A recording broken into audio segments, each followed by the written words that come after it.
Right guys, if you've got an AEG, Zanussi or Electrolux washing machine or washer dryer and it's making a really loud knocking sound on spin, like chances are that it's the pulley, the bit that the belt goes round at the back. What happens is they get worn in the middle. As it spins round, it makes a knocking sound. It's a bit of a tricky repair, but with my guidance, hopefully it's something you can do yourself and save yourself a few quid. First things first is take the door off and get the plinth out the way, because this is integrated. We're going to have to take those bits out to get the machine out. When you pull it out, guys, make sure the hoses aren't too tight. You don't want to be bursting any hoses. Just make sure you've got plenty of length. You might need to disconnect it under the sink.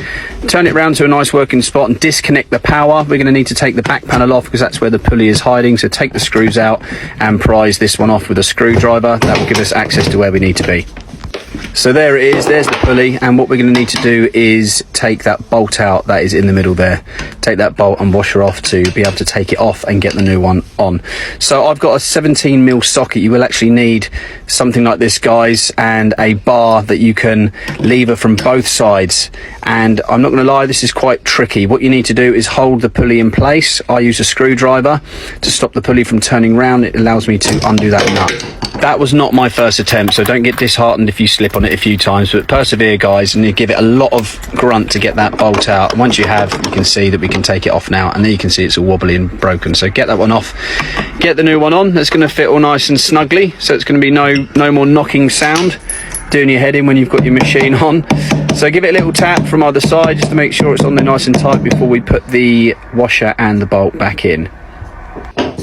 So washer on first, then get that bolt in. Do it as much as you can by hand, then get the socket and bar on it as tight as you possibly can, guys, till your head nearly pops. Make sure that's nice and tight on there, and then that is that pulley on. So we need to get the belt back on, put it around the motor there, and put it about 2/3 of the way around the pulley, and then you have to use two hands to just help the rest of it round like that.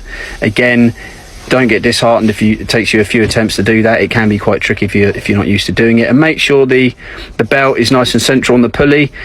If it's too far forward or too far back, just adjust it down at the motor end to make sure we're getting a nice central position on that pulley. And when I say adjust it, if it's too far forward, too far back, you'll have to take it back off and then put it further back or further forward on that motor bit there.